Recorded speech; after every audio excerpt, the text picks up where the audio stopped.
In ancient Greece, beauty could be a death sentence, not because they killed you, but because they kept you alive, to own you, to use you, to break you. What if I told you that the same civilization they praise as the birthplace of freedom built its power on stolen youth, chained flesh, and silenced screams, and tonight, you're about to step inside the room they never wanted you to see? They told you Greece was the cradle of democracy, the birthplace of reason, the shining marble beacon of civilization. They lied. What they don't teach you in classrooms is what happened behind the marble walls, in the rooms you were never meant to see. Rooms lit by oil lamps, heavy with the scent of wine and sweat, where men in silk tunics passed around boys like goblets of imported honey. And tonight, you are one of those boys. You wake to the sound of the iron key grinding in the lock. Your cell is small, barely enough space to stretch your legs. The air is damp, thick with the sour mixture of fear and olive oil rubbed on your skin the night before. Somewhere above you, music plays, the high-pitched cry of an alas flute and the muffled laughter of men whose names you will never be allowed to speak aloud. Your bare feet touch the cold stone, and you pull the thin, linen chiton over your body, not to preserve modesty, because you have none left, but because the overseer will beat you for being slow.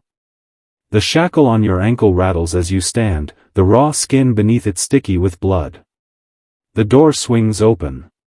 Demetrius steps inside, his bulk blotting out the torchlight from the corridor. His eyes travel over you with the same detached precision as a man inspecting a horse before a race. "Clean yourself," he says, tossing a damp rag at your feet. "The master has guests tonight. And you will entertain." The word entertain slides like cold metal into your gut. You've heard it too many times. It means hands that grab without asking, lips that leave bruises, and eyes that strip you long before your clothes are removed. Once, there was a home. A father. A mother. Laughter. That life is gone. Now, there is only ownership, and tonight, you'll learn what it truly means. It begins long before you understand what's happening. Maybe your father owes a debt he can't repay. Maybe raiders swept through your village in the night.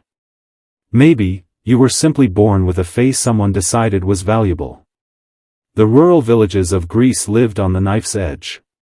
One bad harvest, one illness, one accident, and the balance was gone. And when it was gone, there were men who came, not with swords, but with contracts, coins, and chains. They arrived like merchants, but they weren't selling. They were buying. And the currency was human. They set up in the village square, their iron shackles coiled on the ground like sleeping serpents. They examined boys in the open daylight, pressing on muscles, checking teeth, running fingers through hair, while parents stood by, faces locked in the mask of desperation. You're 12. You don't understand why your father won't meet your eyes. Why your mother's hands shake as she pulls you forward. You think this is some test, some opportunity. And in a way, it is, an opportunity for someone else to own you. Silver coins spill into your father's palm. Each one is a year of your life. You see the way his fingers close over them, trembling, and you understand something without words: this is final. The men lead you away in a line of boys. You're chained at the neck to the one in front of you, his shoulders narrow, his ribs sharp under the skin. The older boys don't speak, they've already learned that hope is dangerous. The younger ones cry until their throats are raw. Days blur into weeks. Hills, valleys, and olive groves pass in a haze of hunger and fatigue. The beauty of the land is wasted on you. All you see is the chain in front of you, the bruises on the ankles ahead, the overseer's whip coiled and ready at his side. At night, you're staked to the ground like an animal. Sometimes men come in the dark to look at you. They speak in low voices, appraising, bargaining. You don't know what for yet, but you will. And when you finally see Athens, its marble gleaming in the sun, you'll realize the city is not a sanctuary. It's the mouth of the machine, and you are about to be fed into it, Athens. From a distance, it looks like a city carved from the bones of the gods. White marble columns rising against a blue sky, temples crowned in gold, streets alive with voices and color. But beauty is a mask, and the slave market is the rotting mouth beneath it. The sound hits you first. 100 voices at once, haggling, shouting, pleading, commanding. Chains clinking. Whips cracking. Somewhere, a woman screaming until her voice breaks. Then the smell, unwashed bodies, sweat thick with fear, stale urine baking in the sun. And something sweeter, perfumed oil, used to polish the skin of the merchandise before sale. You are the merchandise. They strip you. Not to humiliate you, humiliation is simply part of the process, but to let the buyers see everything they're paying for. Oil is rubbed into your skin until you shine. Your hair is combed, your nails cleaned, your posture adjusted like a prize animal about to be shown. Rows of human beings stretch in every direction. Children barely old enough to walk, clinging to mothers who are trying not to cry. Old men bent from decades of labor. Boys your age, some gaunt from hunger, some plump from softer service, all wearing the same empty stare. The buyers move among you like predators choosing prey. Some are farmers looking for muscle to work the fields. Some are wealthy housewives inspecting potential kitchen servants. But others are different. They wear silk-dyed tunics, the colors deep and expensive. Their sandals are new leather. They speak in slow, cultured tones, their fingers heavy with gold rings. And when they look at you, their gaze lingers too long. They aren't measuring your strength. They're measuring something else entirely. The auctioneer's voice booms, announcing your age, your origin, your gentle temperament. The crowd reacts, murmurs, nods, a flicker of interest from the wrong kind of man.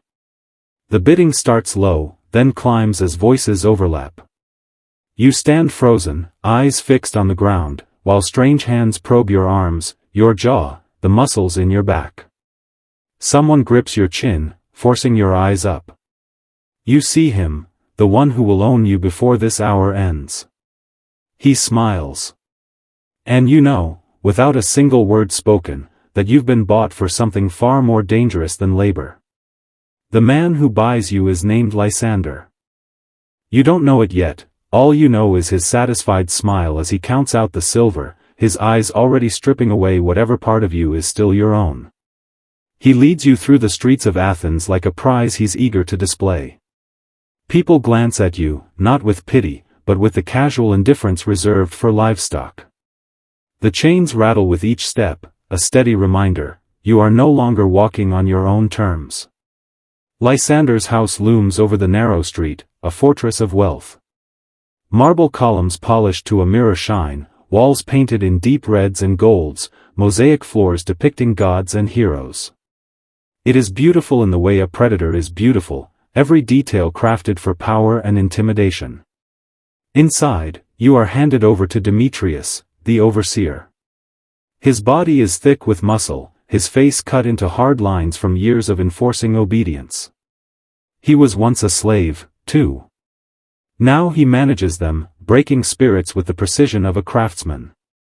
He walks you through the rules, you eat when ordered. You sleep when ordered. You speak only when spoken to. You never meet the gaze of a free man. And above all, you never refuse a command, no matter what it is. Your bed is a thin mat in a stone room shared with other boys. They don't talk much. Some avoid your eyes. Others stare too long, their expressions warning you of things they can't say out loud. You are fed twice a day, porridge in the morning, bread and olives in the evening. Enough to keep you standing, never enough to make you strong. You are given fresh clothes once a week. You bathe when ordered, and you are oiled before the master's gatherings. It's not the beatings that hurt the most, though they come quickly for even the smallest mistake. It's the waiting. The long hours when you can hear laughter and music drifting from the symposium hall, knowing that sooner or later, your name will be called. And when it is, You will step into a room lit by golden lamps, where wine flows, the air smells of burning incense, and every man in the room will already think you belong to him. The summons comes with no warning. One moment you're scrubbing the marble steps in the courtyard, your hands raw from the lime water. The next, Demetrius is standing over you, holding a folded linen robe. Bathe, he orders. The master has chosen you tonight.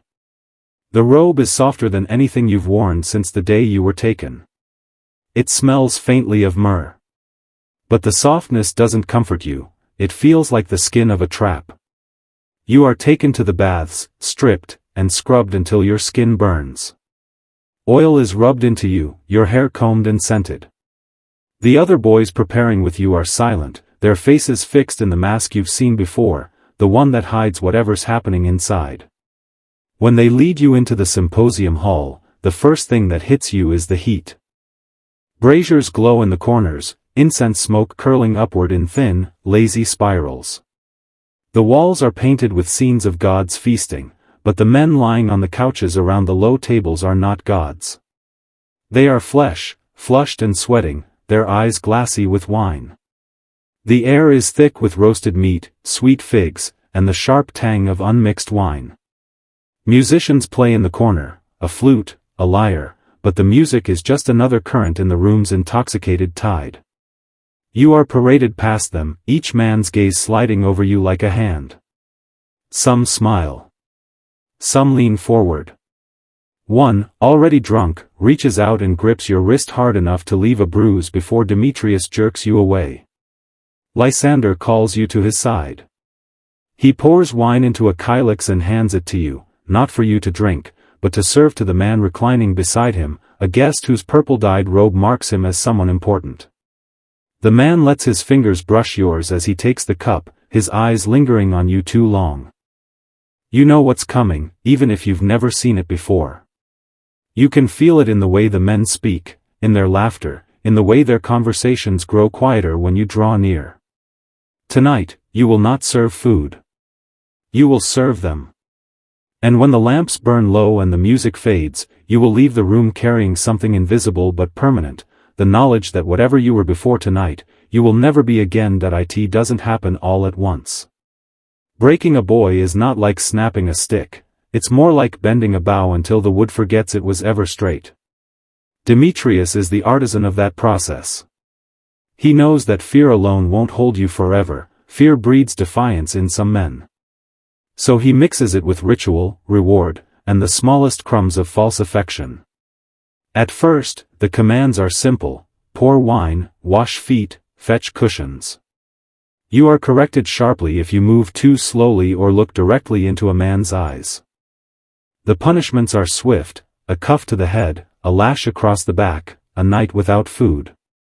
But the rewards are just as calculated: a ripe fig pressed into your hand when you anticipate an order, a smile from Lysander when you kneel at just the right angle.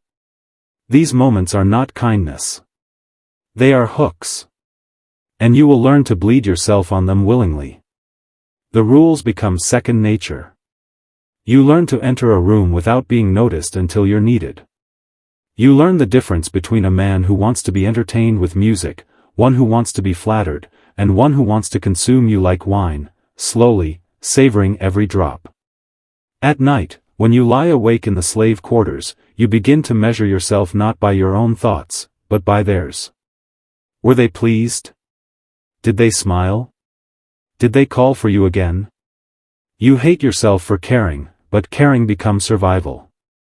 Other boys vanish from the quarters. Sometimes they are sold.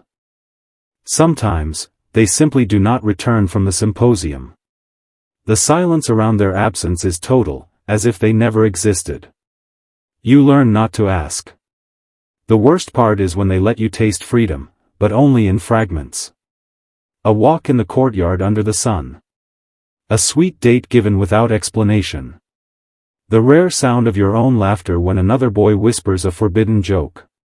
And then, taken away, replaced with the reminder that nothing here is yours. Not your time. Not your body. Not even your name. You start to forget the sound of your mother's voice. You start to forget what you looked like before the oil, before the robe, before the gaze of men who bought you. You are no longer the boy they took. You are the thing they made. And they are not done making you. You thought you were only a plaything. A body to be used and discarded. But in the palaces of kings and governors, nothing is only anything.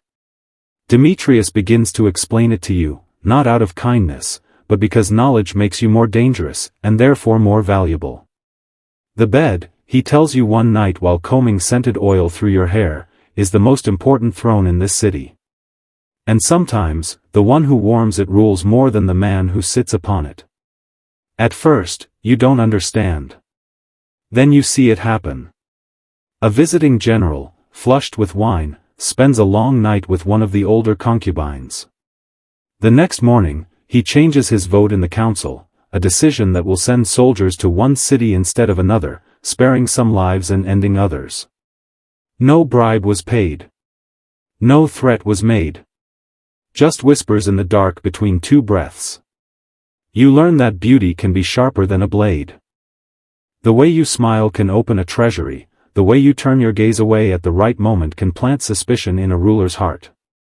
Even a sigh in the right ear can shift the weight of power from one faction to another. It is not the kind of influence you can claim openly.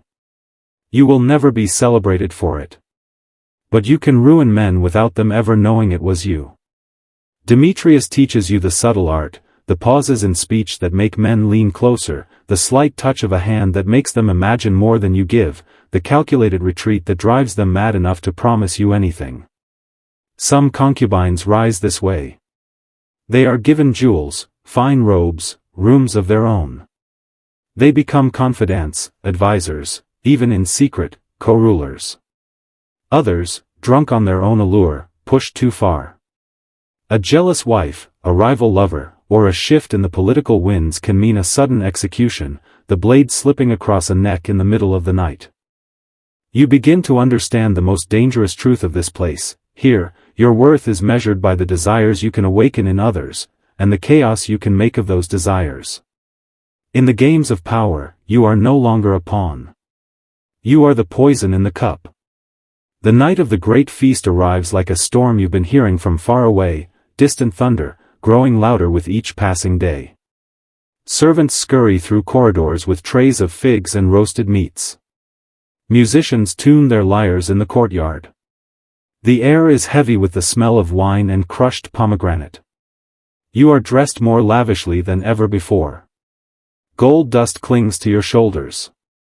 Your lips are stained red, your eyes lined with kohl so thick it makes your gaze almost inhuman. Demetrius warns you in a whisper, tonight is different.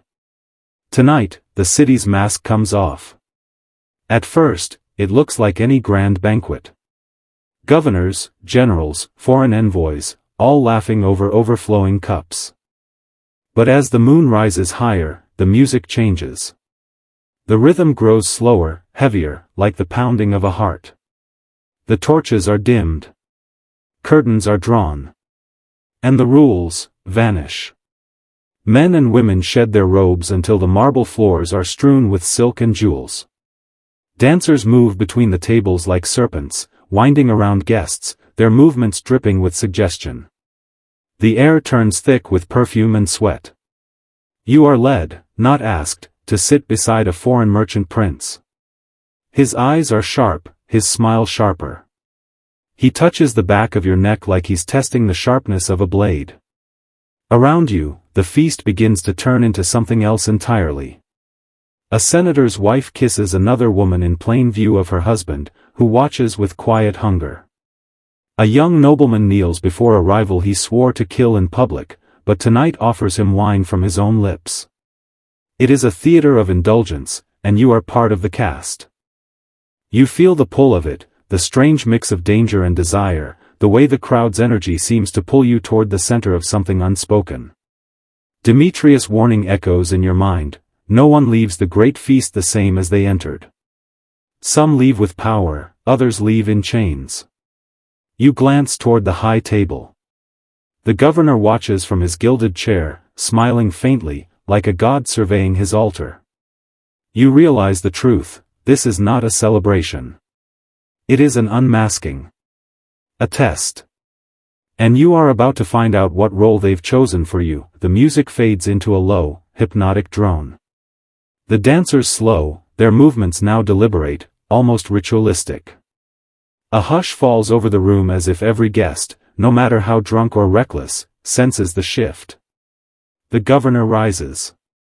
His robe falls open just enough to reveal the gold amulet resting against his bare chest, an ancient symbol you've never seen before, its edges worn smooth by centuries of hands. He raises his cup, but he doesn't drink. Instead, he speaks your name. The sound of it rings in your ears, louder than the crowd's sudden whispers. You feel every gaze turn toward you, sharp as knives. Demetrius stiffens at your side, his hand gripping your arm. His voice is barely a breath, do not refuse. Do not run. Two guards approach, their faces blank, their steps perfectly in sync. They do not touch you, but their presence herds you forward until you are standing before the governor. You are a guest, he says, his tone smooth as oil. But tonight, you may become something greater. He gestures toward the center of the hall where the marble floor has been cleared. Servants step forward carrying a low, black altar, nothing ornate, but somehow heavier than stone should be, as if it carries the weight of old, terrible promises. A silver dagger rests upon it. The handle is wrapped in dark leather, worn by many hands. The governor continues, one life will be spared tonight. One life will be given. You will choose. Your stomach twists. Around the room, faces blur, some curious, some eager, some unreadable. And then you see them, two figures kneeling before the altar, heads bowed. The first, the foreign merchant prince who touched you at the feast, his pride now stripped away. The second, a young servant girl you've seen in the kitchens, the one who once smuggled you bread when you were hungry. The hall waits. No one speaks. Even the torches seem to burn quieter. Demetrius' hand brushes yours, a fleeting contact that feels like both a warning and a plea. You realize the truth, this is the real feast. The food, the wine, the seduction, all just a curtain hiding the thing that truly binds people to the governor's power, the taste of blood. And whether you spill it, or prevent it, will mark you forever, your throat is dry. The air in the hall feels heavier with each heartbeat. Somewhere deep inside, you know that this is not just about two lives, it's about the part of yourself you will have to kill to survive here. The governor leans closer, his breath warm against your ear. Do not think long, he murmurs. The gods grow impatient. The merchant prince looks up first, his eyes wet, his lips trembling with whispered bargains. You can see the gold rings on his fingers, even now clinging to wealth as if it could shield him. The servant girl does not beg. She keeps her head down, her small shoulders still. But you remember her smile on that morning in the kitchens, the quiet kindness in a place where kindness has no profit. 1,000 eyes burn into you. The guards shift, their fingers brushing the hilts of their blades. Even the music has died completely, replaced by the slow, steady beat of a drum somewhere in the shadows. Demetrius' voice cuts into your thoughts, soft but urgent, choose, before they choose for you. You step toward the altar. The dagger's handle is cold, almost damp, as if it has been waiting for your grip all night. The governor watches without blinking. You open your mouth to speak, and a deafening crash echoes through the hall. One of the towering doors bursts inward, splintering under the force. A flood of masked figures surges in, their weapons glinting in the torchlight, their movements swift and precise. Screams erupt. Goblets spill. Gold dishes crash to the floor. The governor rises, his expression twisting from satisfaction to fury. The guards form a wall around him. In the chaos, a masked stranger seizes your wrist. His grip is iron, his voice sharp, if you want to live, you come with us, now. But Demetrius is still beside you, his own hand gripping your other arm.